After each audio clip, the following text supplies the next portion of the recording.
Professor Nadine Peterson, Executive Dean, Faculty of Education. Professor Erika Spangenberg, inductee. Professor Luneta Kakoma, Respondent and full Professor of Mathematics Education at the University of Johannesburg. Senior leaders of the university, members of Senate and other academics, distinguished guests and students, all have joined us online. Sanbonani, goeienaand, good evening to Bella.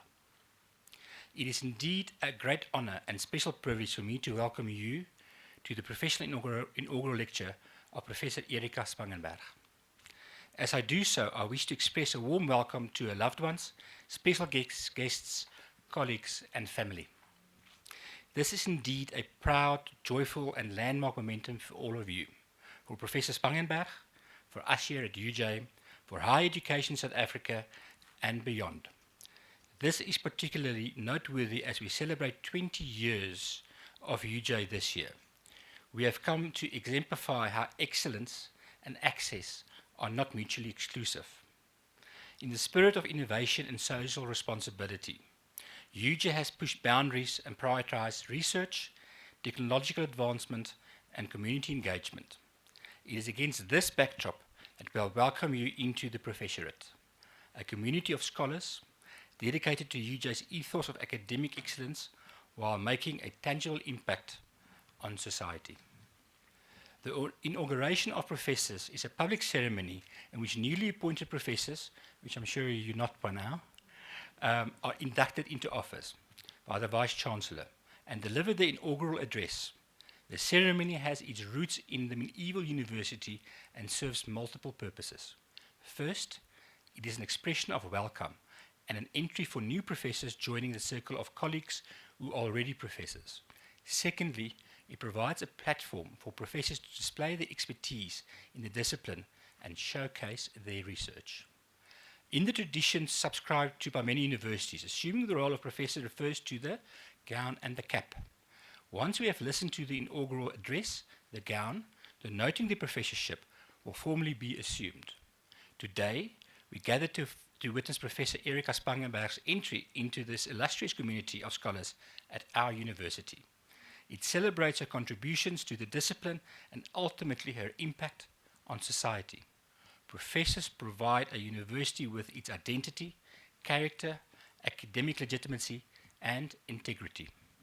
The inaugural lecture is a rite of passage following the confirmation of the appointment of a person as professor. This evening, we will listen to Professor Erika Spangenberg as the gown goes to town.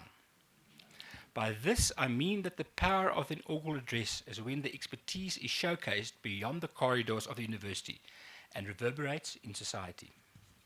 It stands out as a moment of pride for the incumbent, the family, fellow scholars, the university, and ultimately, society. In the past, several philosophers and scholars have defined universities using very narrow concepts. For example, the search for truth, for universal knowledge, and even as instruments serving the purpose of the economy or being utilitarian in nature. Through our work and research at UJ, I hope we can break out of these narrow conceptualizations and reflect on a university as contributing to the public good, working towards societal impact. What is the role then of the intellectual? Edward Said, in one of his articles, defines the role of the intellectual as one who commands a vast knowledge of a specific discipline, is rigorous in analysis of literature, views being an intellectual as a vocation, and functions as a kind of public memory to recall what is forgotten or ignored, to make the connections that are otherwise hidden, and to provide alternatives for mistaken policies. This evening, we listen to Professor Spangenberg as one further step in her journey of being a professor. This is a journey which does not conclude once the lecture has been given. Notwithstanding, this inaugural lecture does create an opportunity for self-reflective pause in the journey of the professor. Let me now invite the Executive Dean, Professor Nadine Peterson, to introduce Professor Erika Spangenberg. I thank you. Riela Boga, Nyabonga, Bye Dankie.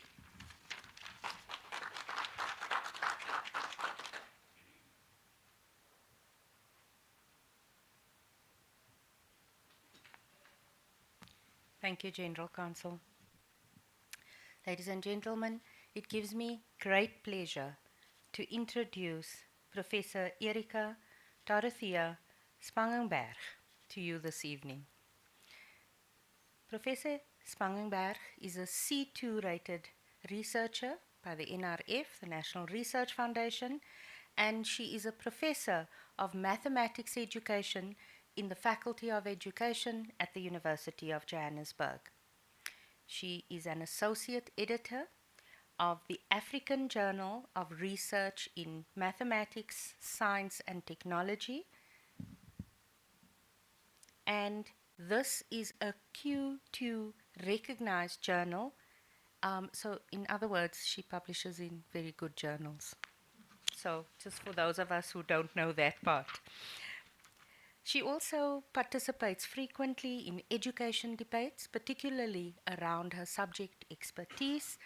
And for instance, you would have heard her on the national radio station Radio Sonder Grense. Her leadership, her administration, and her discipline enhancement abilities are further demonstrated in the various roles she plays within UJ. She is first and foremost the faculty champion in the Institutional Compliance Management Steering Committee and also serves as a member of various other committees within the faculty and the university. These include the Faculty Research and Finance Committee, the Faculty Higher Degrees Committee, and the Faculty Teaching and Learning Committee. And believe me, there's a lot of work, all of those committees. She also leads the development and implementation of the B.Ed Honours in STEM education, and this was a first of its kind in South Africa. She served in the capacity of Deputy Head for the Department of Mathematics, Science and Technology Education for 6 years. So in other words, she was willing to do this for 2 years. 2 terms, sorry. A term is normally 3 years. So thank you, Prof. Erika, for that contribution. Prof. Spangenberg's research niche centers on mathematics education in blended learning environments to foster 21st century competencies with a three-way focus. Firstly, teaching and learning approaches in mathematics. Secondly, affective characteristics to shape behavior in the 21st century. And number three, the effective use of technology. She publishes extensively in high impact factor international and national journals such as ZDM, Educational Sciences, and Instructional Sciences. And the educationists in the room will understand the significance thereof.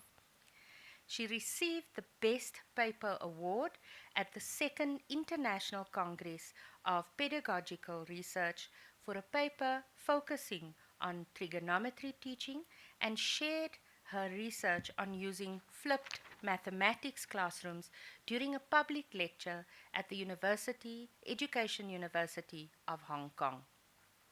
She is the South African principal investigator in 2 international research projects, one with Hasselt University in Belgium, which focuses on mathematical modeling to develop pre-service teachers' problem-solving skills, and the second project is with the University of Melbourne, Australia, where she and the team are investigating values in learning and teaching of mathematics.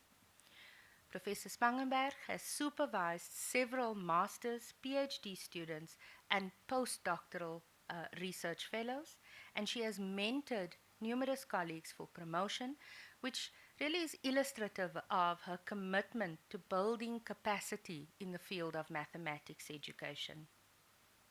Through her scholarly and professional experience, Prof. Erika has directly benefited the community by leading a community engagement project in mathematics with a partner, Khan Academy, and this project is numeric, and it is a non-profit company, and it is a registered official community education project of the faculty and the university.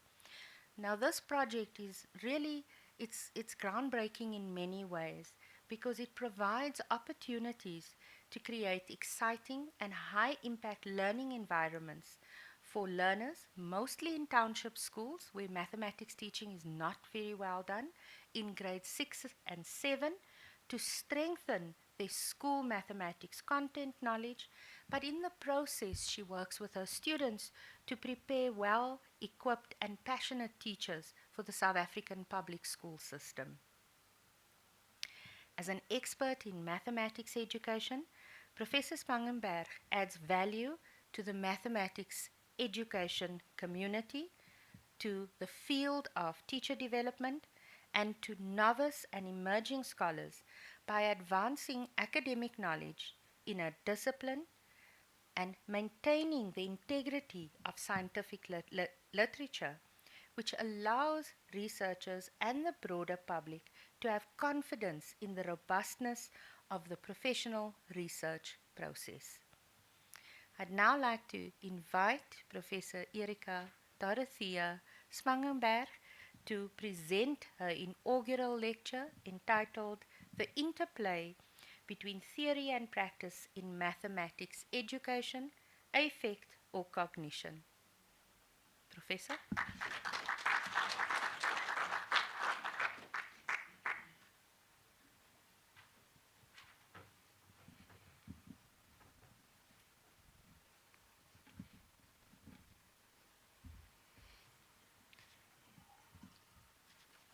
Good afternoon, colleagues.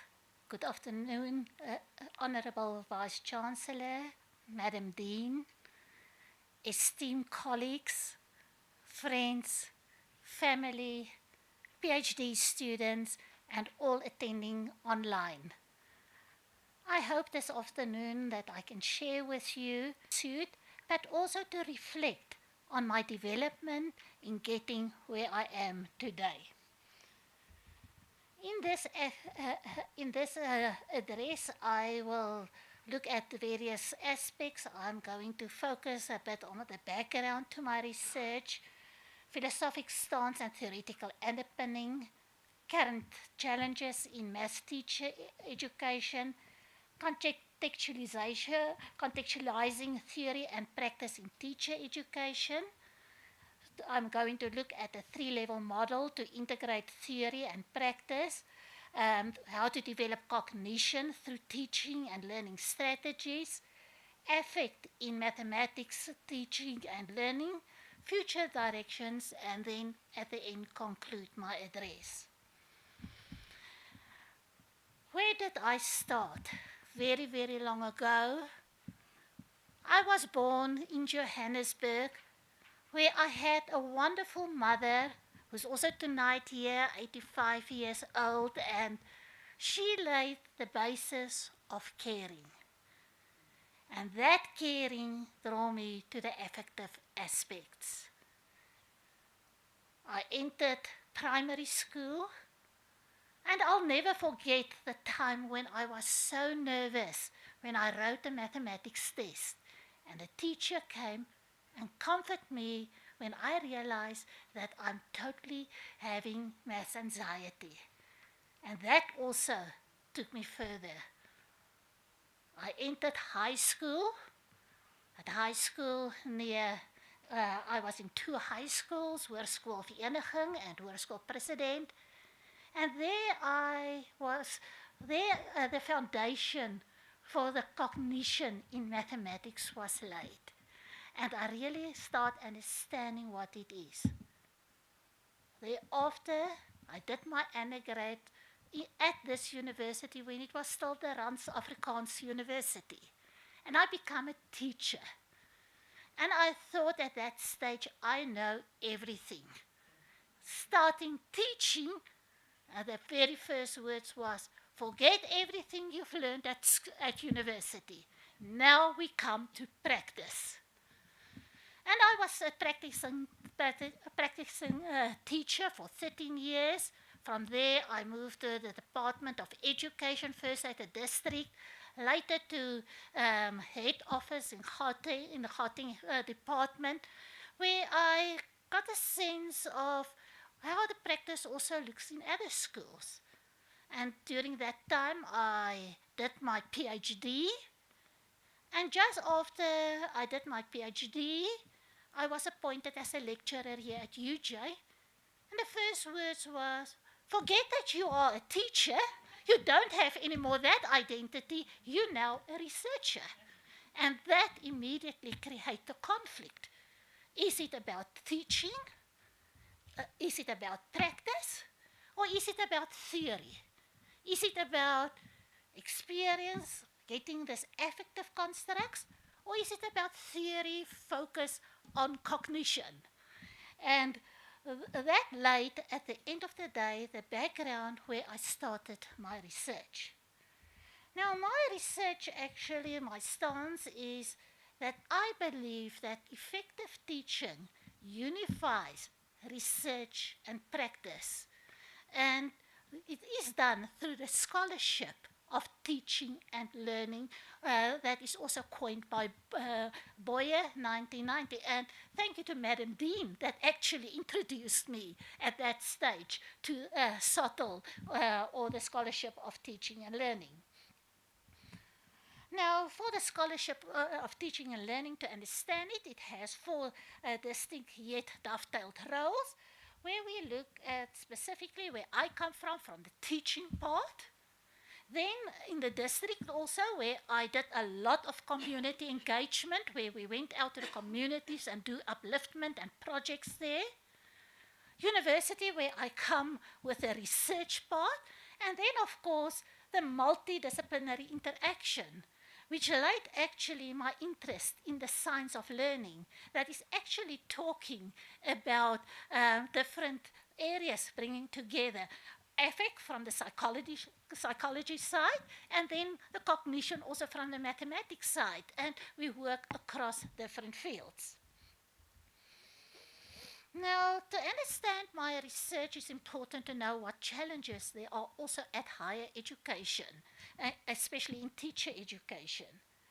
Now, there are continuous pleas for reform in mathematics, and that evolved because of the demands of society that's ever changing, and the goals and the end for education and the outcomes are changing the whole time. And therefore, you need to be on top of what you are doing. Now, if I think where I am currently is that undergraduate teacher educations are delivered predominantly in a theoretical mode at university, consisting of lectures. And then we have a separate entity that is actually the practice, where students will go out to the field, in the school field, and there they do their practical part, and that is only a short term of period. And theory and practice are offered totally in separate entities.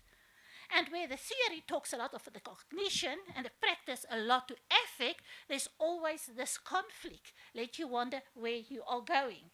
And this happened despite Lavey, that already in 1988, many years ago, already argued that theory-taught mathematics competencies do not contribute to better teaching practices. You can have all the knowledge, but not necessarily be able to become a good teacher. Then you get also my pre-service teachers coming very often back after a while, telling me that the schools say that what we teach them here at university is irrelevant. It doesn't apply to practice.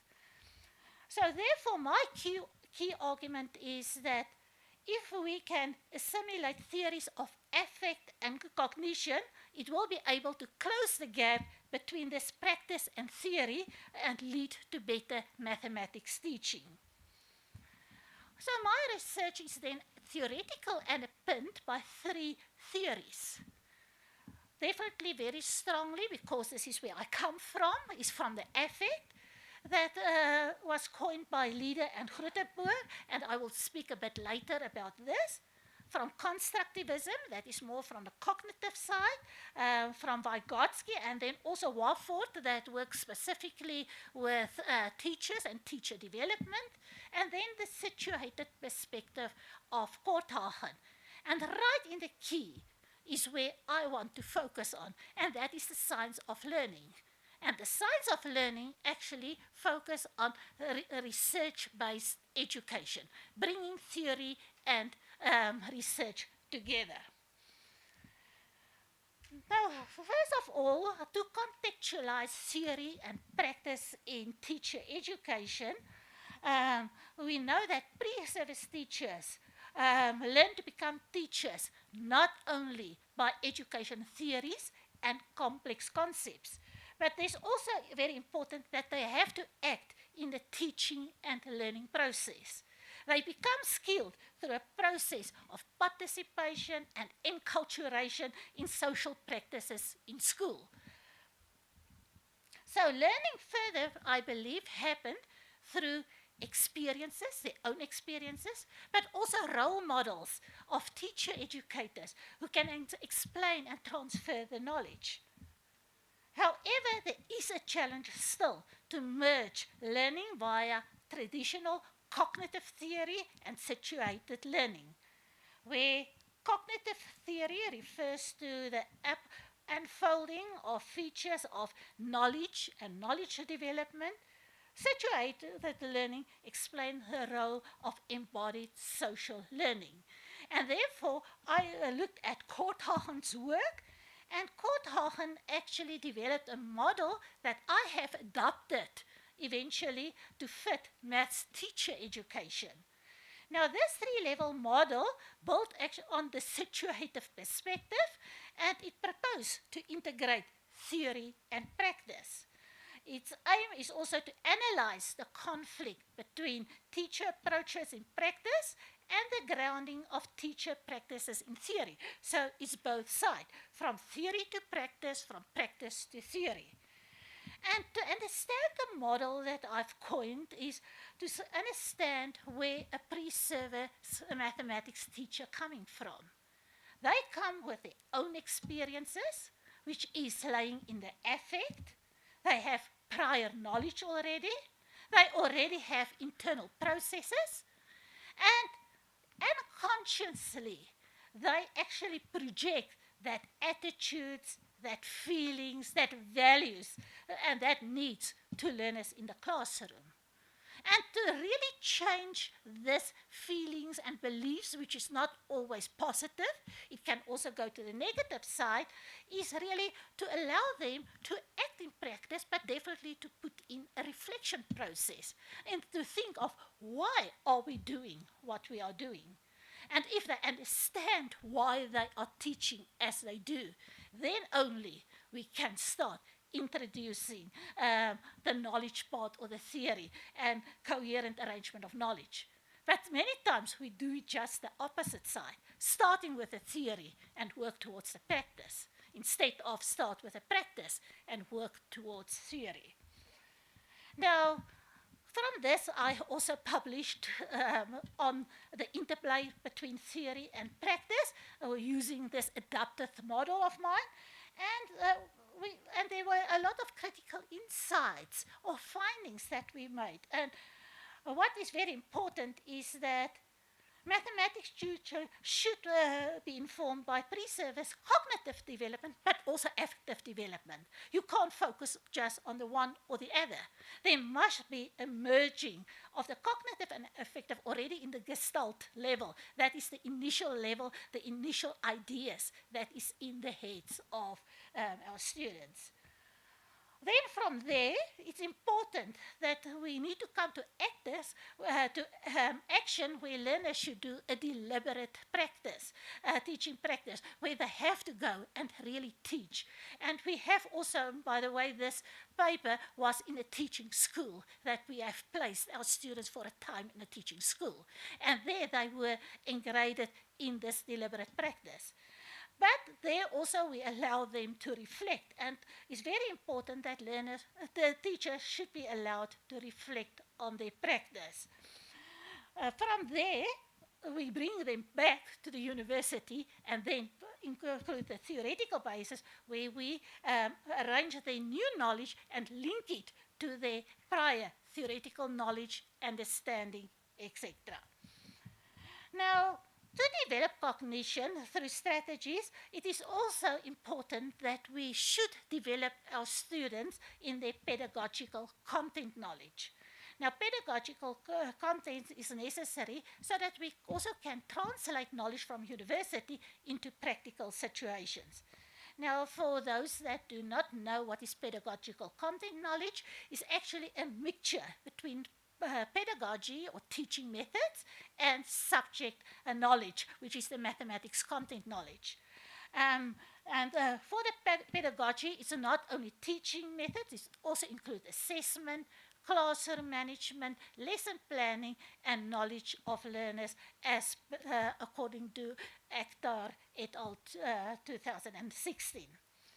But there are also other facets that play a role in pedagogical content knowledge, and this is how our students mediate with resources.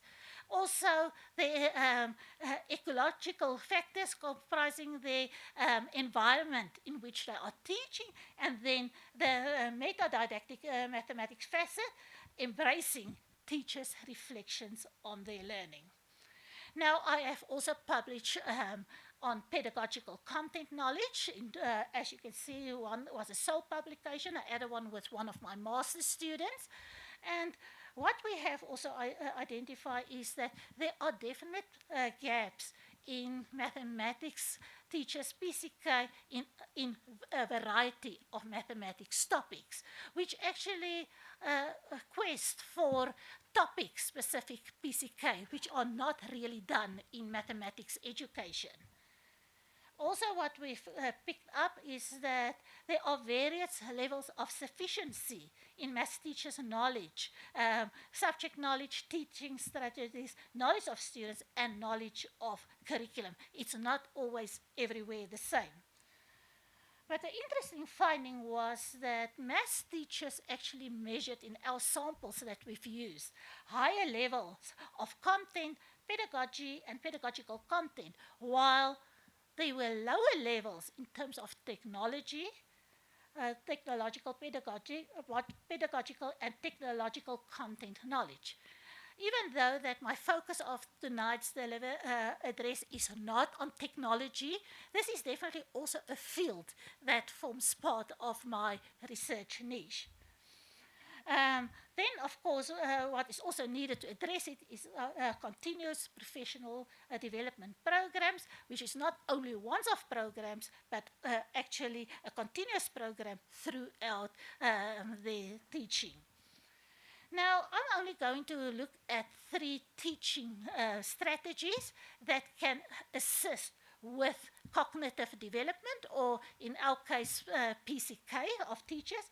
The one thing that I've done was a flipped class approach, which I did practically as well as research-based, where we offer technology by means of additional resources to students before we do lectures, which could also assist with a minimum lecturing time, because in the methodologies, we actually only have 1.5 hours a week to train a teacher, which is very short.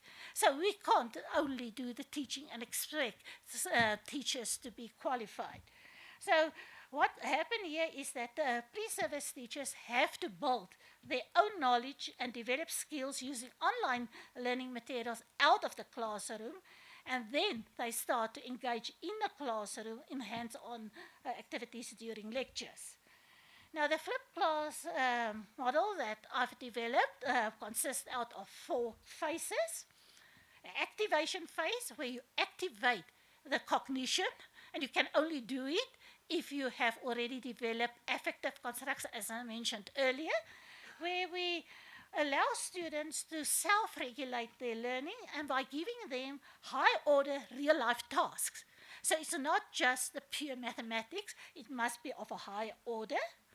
Then we move to the demonstration phase, and that is happening during the class, where they come back and they have to collaborate in what they found on solutions on this high-order real-life task, and then they do some discussions. Then the application is at the end of the lesson, where they have to reflect and think back, and then they do written reflections. And lastly, we look at integrating integration, and this is where they take this knowledge, they go to an authentic learning situation, and they apply it, and they also do online blogs to talk about what they've learned and their reflections. Now, as I mentioned, I've done some research in this field, and what we have also found is that when you followed a flipped class approach, is that our pre-service teachers enculturate much better into the teaching practice of mathematics. They can also implement the maths curriculum into practice much easier. They showed improved pedagogical content knowledge.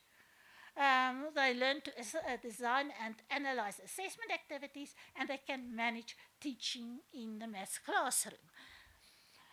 So definitely the study contribute not only by establishing pre-service teachers' views about it, but also to identify their learning needs. And what we have also seen that if you expose pre-service teachers to more contextualized mathematics, especially including geometry, probability, and theory, is that they start using differentiated teaching strategies. And they can also accommodate diverse learners, and their use of technology improve, for instance, using things like open educational resources, GeoGebra, much more effective in the classroom when they go out. So, but very important is that if we adopt a flipped classroom, there must be opportunities for students to reflect before, during, and after the learning episodes. Another learning strategy that also assists in developing pedagogical content knowledge to develop teachers' cognitive development is ethnomathematics. Now, the teaching of ethnomathematics definitely promotes the recognition of cultural heritage, but also lay a basis to assist pre-service teachers in their understanding and conceptualization of mathematics knowledge. So the use of cultural artifacts in a classroom definitely was found to create a motivative learning environment where teachers can teach mathematics without any fear, so it reduces maths anxiety at the end. Now, I have also publications, and one of my publications actually also show how we can use ethnomathematics in a classroom, and I'm only going to share a few examples for you. Some examples is, for instance, the Venda traditional hat, the rondavel, where we can teach surface areas and volumes using cones or cylinders or pyramids. Khoisan medicines holders, the cup teas, the containers, which help a lot with measuring of appropriate units, formula, quantities. Patterns on knives. To explain number patterns, where we can investigate numeric and number patterns as prescribed in the curriculum of education. The poison used in the Bushman's arrows, there's certain quantities to make sure that they can kill an animal, but that they don't kill a person who eats the animal. Right, what quantity should be held? So that helps also a lot with quantity in mathematics. The Sutu Makoro, or that hat that has a shape of a cone to teach measurement in grade 10 mathematics. The Isitwa, a female cloth in the Zulu culture, that can help with the sign rule. And also, I look there at the Xhosa cultural clothing that can help with symmetry and can help with transformations. And you can see these were also kits where we did the research from. Also games like the Murabara, where we can teach grade 10 geometry, where you have different lines and segments joined in the midpoint of two triangles.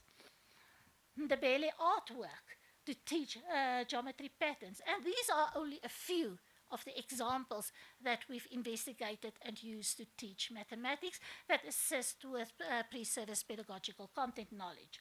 So the examples show that mathematics become more concrete and contextualized if cultural artifacts are used, and that could enhance learners' cognitive development. So ethnomathematics can improve math understanding and mathematical processes and make school mathematics meaningful. Last strategy is mathematics modeling. Social issues like global warming, pandemics, we think of COVID, the electricity, the water supply currently, demand really creative solutions. And one way to do it is to model them mathematically.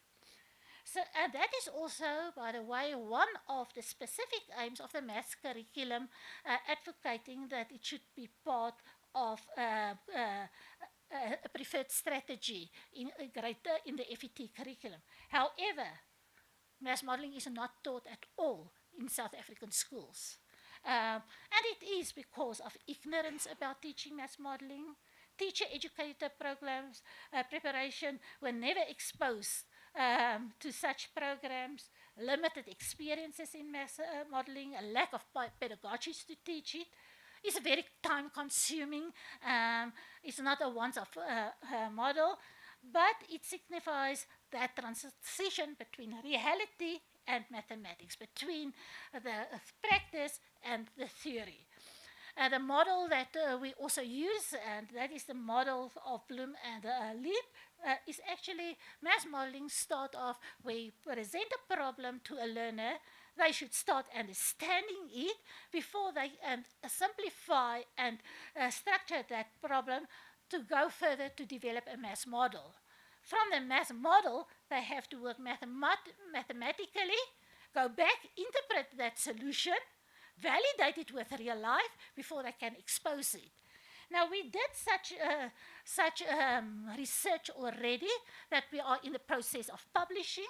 And a month ago, I was in Sweden at the ICMA 2025 conference where I presented a paper on developing pre-service teachers' creativity through maths modeling, and we focus on their fluency, flexibility, and originality in solving real-life case studies. Now, what we have found was that pre-service teachers are fluent when they can achieve the first step, if they understand the case study. If they don't understand it, their whole process falls in parts. But to be flexible, they need to rely on availability of resources, e.g. technology, Excel, Google, Internet, etc. Then they must also be able to identify with a study. If it's not part of their life, they can't solve it. They also need to collaborate, and then again we come to reflections where they have to refine. What we have found was that maths modeling is very challenging. They can understand the study, they're flexible, they can use resources, but the moment they have to do the mathematical model, then it becomes challenging for them. And that actually at the end of the day also determine how flexible they are with the solution. And of course, the more flexible they are, the more original the solutions are. So implications are definitely that we should allow students sufficient time to understand the real life cases. At UJ, we have actually a maths modeling week once a year, where we put our students in intensive training in maths modeling, where they literally start at 8 o'clock in the morning and working up till 4 o'clock for a whole week to get through a maths modeling cycle. But we have also seen unpublished work yet, but that it really enhanced the understanding of mathematics, it enhanced the motivation, and but they also have problems sometimes with terminology, which we have to work with them before the time. Also, what we have picked up where our students very often think mathematics is only product driven, we realize with a maths modeling that it is also a process that driven it, and we look at conceptual understanding and not only procedural understanding. Then let's look at the affect. So we know now what is the cognitive development. On the affect, I found that affect plays a significant role in maths teaching and learning. And to understand it, we need to look at Lieder and Grudenbach that talked about the facets in affect that vary in terms of stability and levels of intensity. So to understand it is that affect actually includes 4 facets. It has the facet of beliefs that is highly cognitive and also very stable and very difficult to change. We have the values that's also in the middle, also very strongly cognitive. Attitudes in the middle between affect and cognition, and then the emotions and the feelings. And these things are very affective and also in much intensity to the other side. Now, I did research in all 4 of these areas, but I'm going tonight only to reflect on beliefs tonight and on the emotional part by looking at mathematical anxiety. Now, to understand beliefs about mathematics, there are usually 3 types of beliefs. You get your Platonist belief, that belief mathematics is abstract knowledge. So if it is abstract knowledge, then we focus when we are teaching on content and we focus on understanding. And at the end of the day, learners believe they understand it if they can actively construct understanding. They can answer a solution. We get also the second type of belief is the instrumental one. It's more the skills-based one, where the beliefs about mathematics teaching is we believe we learn mathematics by showing performance, a skill. You can do something with it. And learners also believe they can do mathematics if they can use the skills and they can passively and they have a passive reception of their knowledge, but it's about doing. Then the experimental is the problem solving. This is where the mass modeling is also coming in, which is much more learner focused and where learners at their own autonomous explore their own interest. Now, in also one of the papers that I did with Prof. Beiberg, we actually look also on comparing South African female and male pre-service beliefs. And what we have found is that mathematics is a practical subject. It's actually very skill-based. But it becomes meaningful if it's related to real-life applications, where we bring in again the mass modeling. Then also, what we see is once pre-service teachers can align their content knowledge with their teaching practices, so bring the theory with the practice, then they develop a coherent understanding of the nature of mathematics. So you can't teach mathematics either in content or either in practice. The two must merge together. And we also see that experience in teaching, the practice part, has the greatest influence on changing beliefs about the nature of mathematics. Then what we have also suggested is that pre-service teachers should be assessed to verbalize the existing views. They don't always know what is going on in the gestalt, so they have to verbalize it.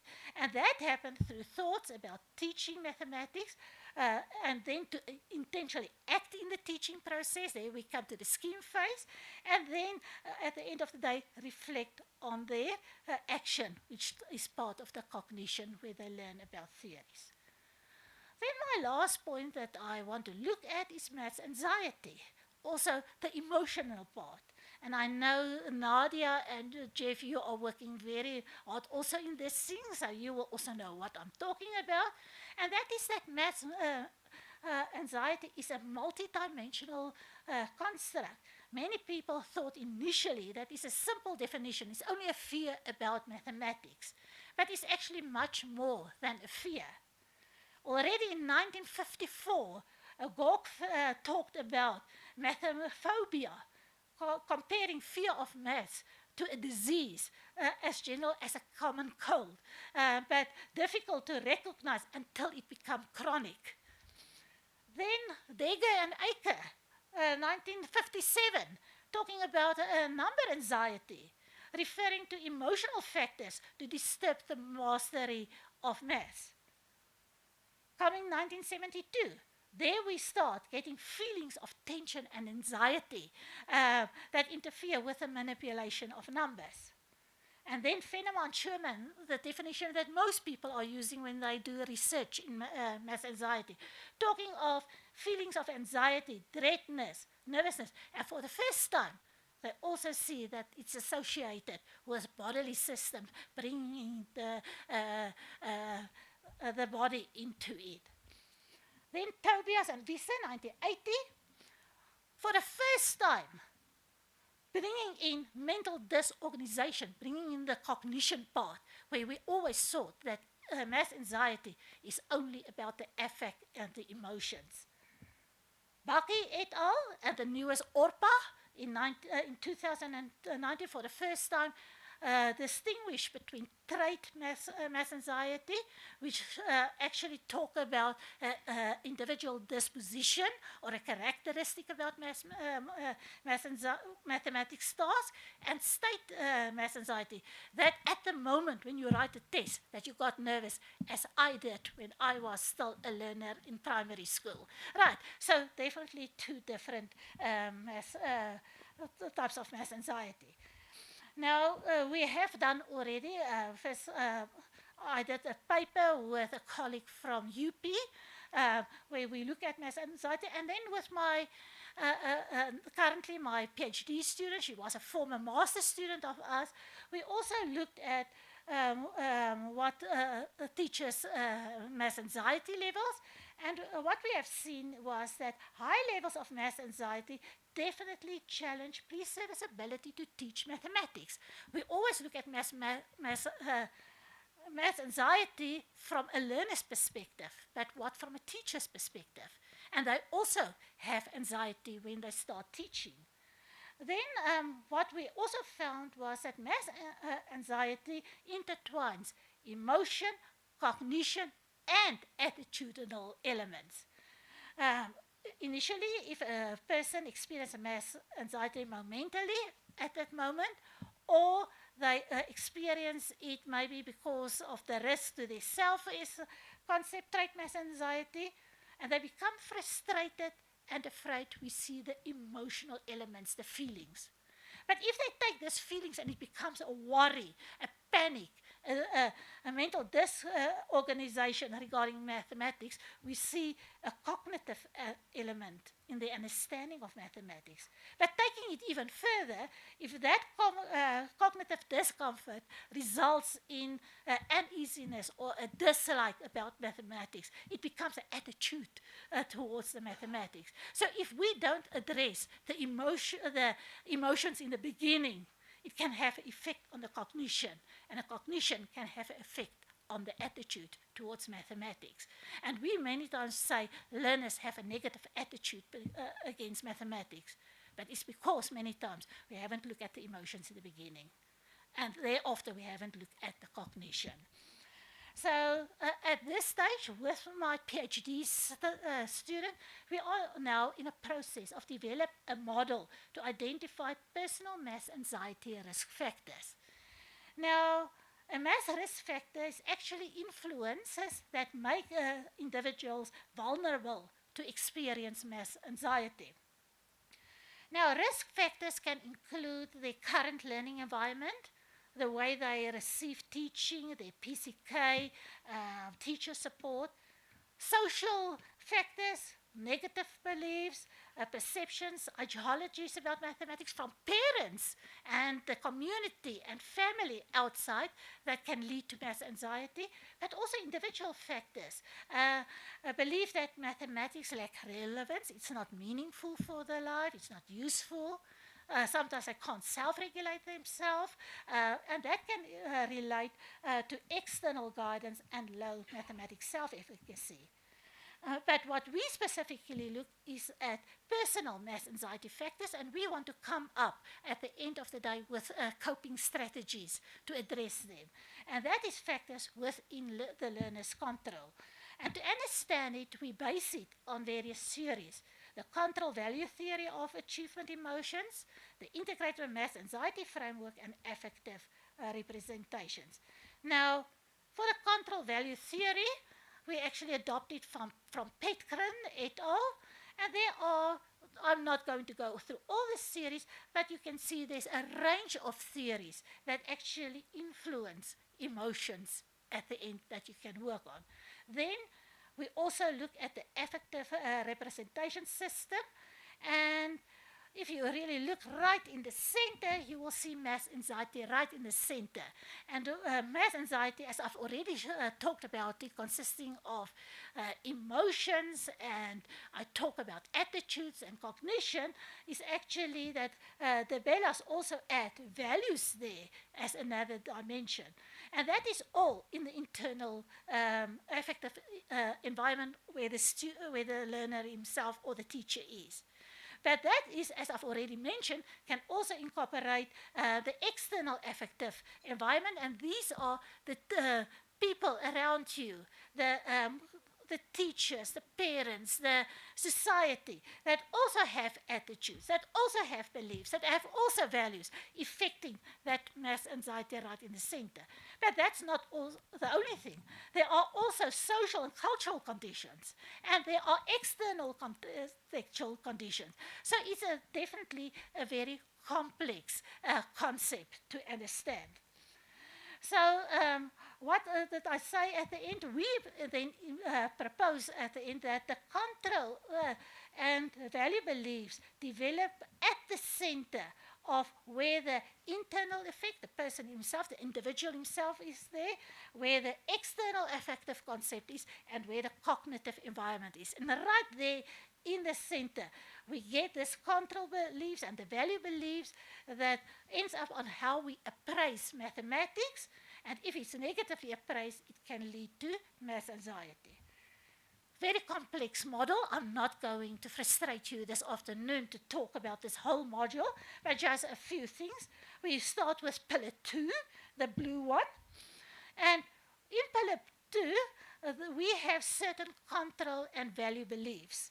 And that influence the appraisal on how we see a mathematics-related situation.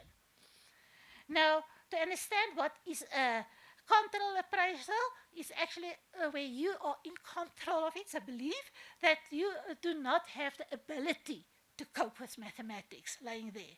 But there are also a primary value where you believe that math is a threat to performance at the end. And when you combine these things, it can lead to mass anxiety to this third pillar, which are triggered in the affective environment. And that, at the end, is also influence and is actually a reciprocal interaction between mass anxiety and the people outside, the external environment, which I've talked already about, as well as the cognitive development on the other side.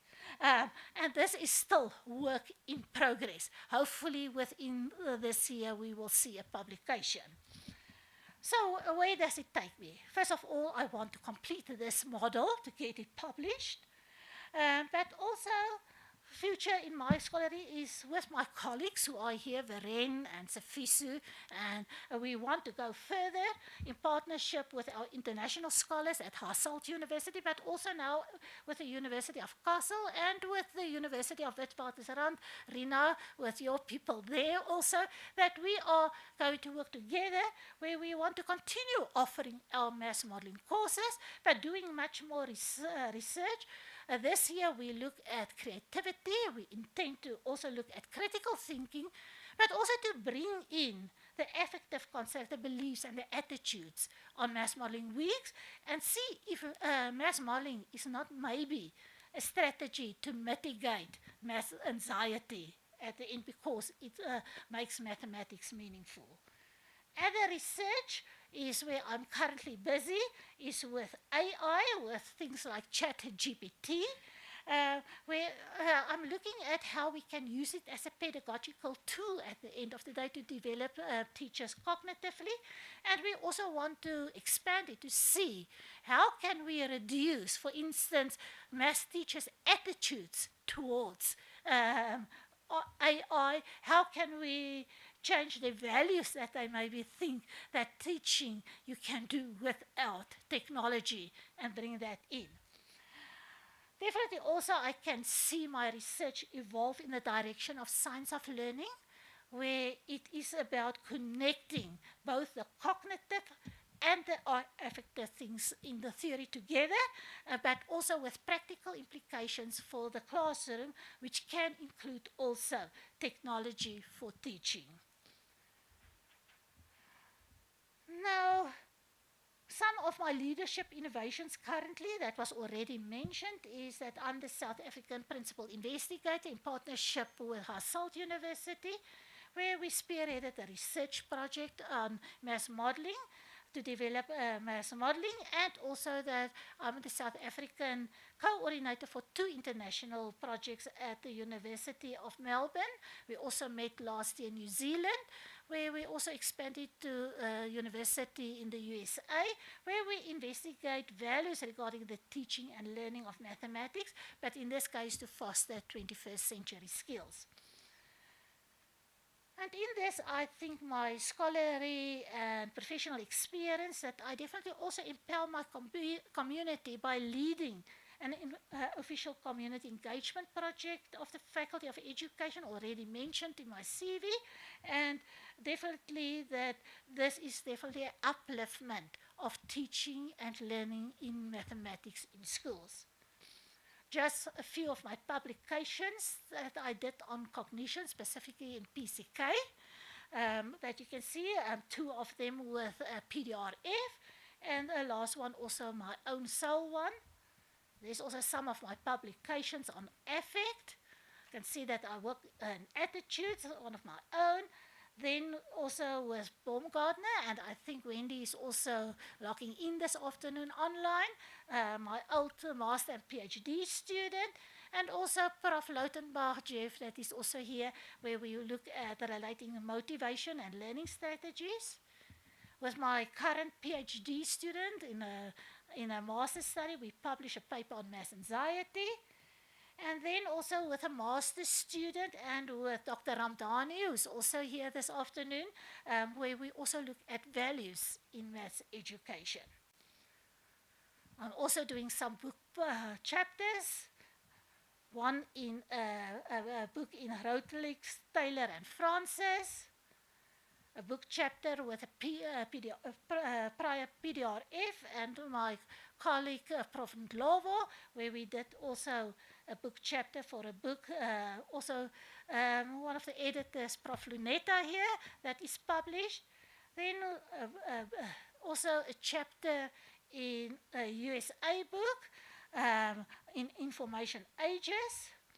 There's also a chapter in a Springer book, where we really make an impact also internationally. So in conclusion, I definitely argue for the amalgamation of affect and cognition for better understanding about the interplay between theory and practice. I can't say I have the answer yet, but it will come. But definitely affect and cognition cannot be viewed in isolation. The frameworks that I presented emphasize again that you can't look at cognition and affective only using one theory. There are multiple theories that should be integrated. But I also believe in my efforts through my own experience as a teacher, an identity as a maths teacher, but also my identity as a researcher, that at the end of the day, that I produce useful knowledge for the field of maths education. However, I believe that maths education can only advance if we refocus on the scholarship of teaching and learning, relook at how to unify research, learning, community engagement all together. Right, so just a last word, adapted from Courant.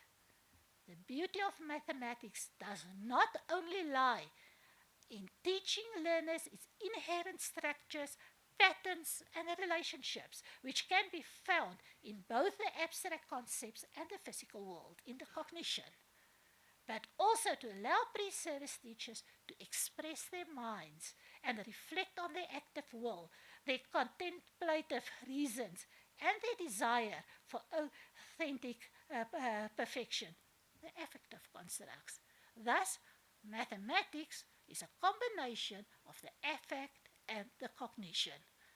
But I can't end this address this afternoon without a few words of thanksgiving. First of all, my Heavenly Father, for wisdom and strength to develop to this level. My husband, you are my anchor. You make a lot of sacrifices, you understand, and your constant support have molded me into who I am.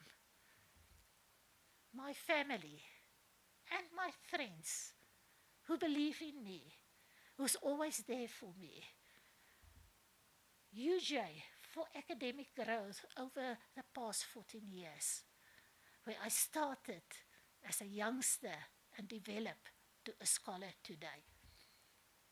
The University Council, the management of the Faculty of Education, and all my colleagues in the Department of Mathematics, Science and Technology, you have afforded me the opportunity to provide leadership and to mentor you in math education, and also for the confidence in appointing me in this position.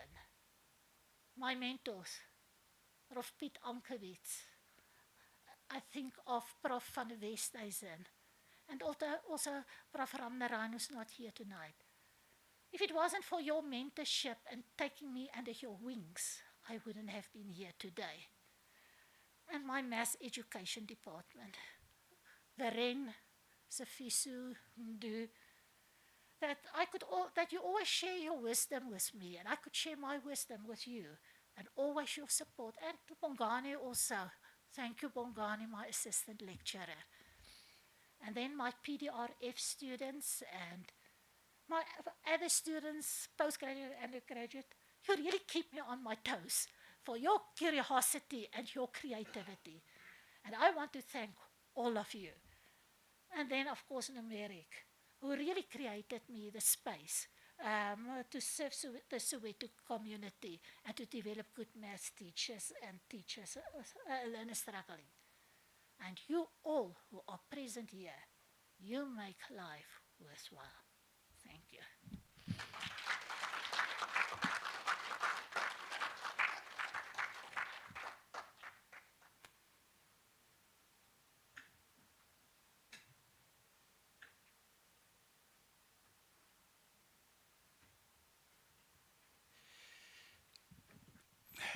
Good evening, ladies and gentlemen.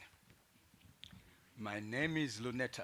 I first of all read through Erica's work, and I thought, this is really, really academic. So I produced a paper and wrote about 11 pages. Then I realized, no, come on, man. You are not a critical reader. You are a friend to the discourse. So this will rest. I'm therefore going to have a conversation around what Erica has talked about. For those of us that are in mathematics education, she has, in a very subtle way, presented us with a problem that has been very perpetual. In her usual nice, calm way, she has identified her growth by, first of all, starting, of course, thanking her mother, God bless you, Mom, for your presence here, and how she has matured from being a student, the pictures that we've looked at. By the way, I'm only given 7 minutes. So within that, how she has moved from a teacher into the Department of Education and eventually to the University of Johannesburg. Now, within the University of Johannesburg, this is how she had identified her work. She first of all talks about reflecting on her philosophy of teaching. In other words, how has she identified herself as a scholar and a mathematician? I'm not going to belabor you in all that, but I'll just probably highlight the areas that she identified. First of all, she did point out that there is definitely a problem that has been there for quite some time that we ought to be reflecting on all the time, in a very subtle way.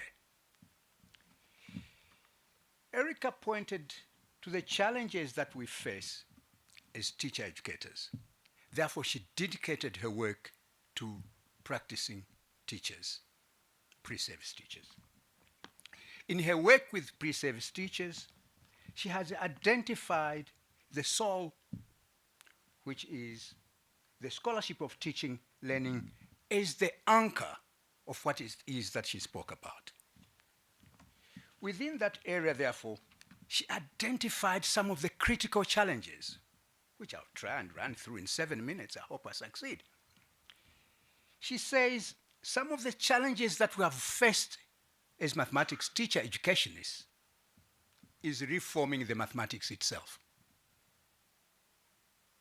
When we read between the lines of her discourse, she has said, we have identified our teacher trainees, impregnated them with theories, and left out the practice. And she pointed out that it should be the other way around. Again, in her very subtle way, she has said, we have perpetually pushed theories of mathematics to teacher trainees and forgetting the practice that is supposed to inform the theories, according to her discourse. These are the challenges that she's pointed out.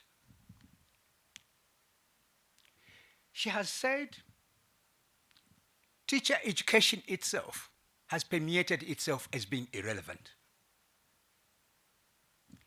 In other words, she says, how we are training teachers at universities, in actual fact, is not the right way to do it. You need to read between the lines of her conversation, which I liked a great deal, by the way. And I'm going to share with you the 7 pages that I wrote, because I think that will probably, I meant Erica.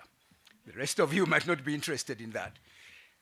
She points out that her research has underpinned 3 major areas that she thinks are critical to this discourse: the theory, the constructivist perspective of it, situating the theory into the discourse, into the classroom, and therefore ensuring that teachers have teacher trainees have the 3 major knowledge bases that they ought to acquire: pedagogic content knowledge, the content knowledge that they need to understand of how it is that they should teach the content, as well as the critical areas of practice that they should, in other words, be able to in ways in which they are able to explain the mathematics that they learn. Therefore, she has looked at what she regarded as the 3-level model of interaction within the theory, practice, mathematics teacher development. And she has provided us with a schema and so on, and I'm not going to bother you through that. I hope you understood as she was going about explaining that. She has therefore said that unless we look at the teaching as being critical to the science of learning, we are going to miss the boat.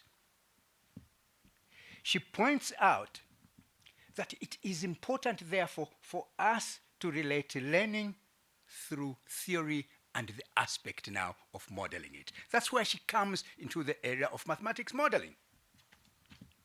That's from my own understanding. But the question that she poses, however, is, how do we develop and ensure that the teacher trainees that we engage with have developed cognition through teaching and learning strategies in mathematics? You needed to have understood that. I hope you did. She, in a very subtle way again, says the integration of theory and practice is so critical that unless we identify it with the teaching of mathematics through what she regards as the major parts of flipping the mathematics classroom, the teaching strategies that she identified that are informed by flipping the mathematics classroom, as well as relating that to ethnomathematics. Now, you ought to be, and I'm very sure everyone in here understood this, because I was getting excited as she was going about this. Why? Because we relate to each other. And I'm very thankful for her for having, it's not easy to appoint someone to speak to your talk. And I appreciate that a great deal, Erica. Because I think we identify, we have read each other's work. The mathematics anxiety stories that she was telling about, a number of my students that have addressed mathematics anxiety, I've told them, you need to read Erica's work because that has intense scholarship in it. So she has driven us through that and identified the gap that is within our teaching of mathematics. One of it is that mathematics modeling is not even being taught in South Africa. That's one issue that she identifies and goes to town with it by ensuring that it becomes a major part of her scholarship. And that is what professorship means. You need to identify the gap. She has identified that and has gone to town with it. That we appreciate a great deal.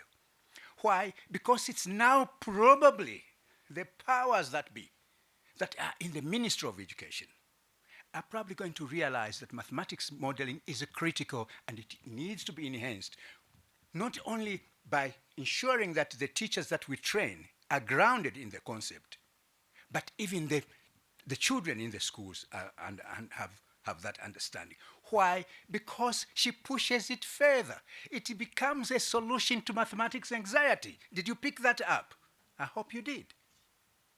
Eventually, she says mathematics modeling becomes a solution to mathematics anxiety. And she goes to town again with why mathematics anxiety is critical to study because almost everyone engages into it. So then, without taking much of your time, and I think I've probably eaten a good chunk of the 7 minutes, Erica identifies. Now let me probably address her as Professor Spangenberg, because now we are going to down here. Identifies the strategies that we ought to adopt and pushes ethnomathematics and provides us with an illustration of the various techniques that we can use that children can identify themselves with in addressing their understanding of mathematics. And provided us with the illustrations. I liked I think the sun hunter who is lying down and the poisonous aspect in the arrow. In other words, it's not just an ordinary arrow that you can pick up and just aim at an animal. You need to know how much poison is in that arrow, such that it does not affect the eater of the meat. That is critical and very mathematical. And her realization is that unless we contextualize mathematics to the people that are learning it, it becomes very superficial. She speaks about mathematization of mathematics. In other words, how much mathematics is around us? And how do we relate that into the classroom so that children are able to understand? And provides us with illustrious examples of gorgeous women dressed in Ndebele dresses, the Zulu women, and so on. Fantastic illustrations of how to mathematize the mathematics curricula. Without boring you further, she goes to town with mathematics modeling and how it is not being taught in South Africa and how best we can probably address it by providing the various strategies. One of them is ensuring that the pre-service teachers that she trains at the University of Johannesburg are engaged in mathematics modeling because that will inform mathematics anxiety.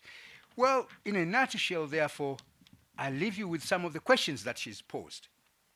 How do we then, and again, it was in a very subtle way, how do we then ensure that as teachers of mathematics education are here and understand the context within which we teach mathematics? And those illustrations that she provided pointed towards that. Unless we mathematize the mathematics itself within the context in which we teach it, it becomes very difficult for us to share the beauty of mathematics that she spoke about. She illustrated the anxiety from the early work of Gorge's work in the 1950s, way down to the 2016 publications on mathematics anxiety. That's giving us a scholarly journey in how best we can address mathematics anxiety through mathematics modeling. So very well done, and thank you very much.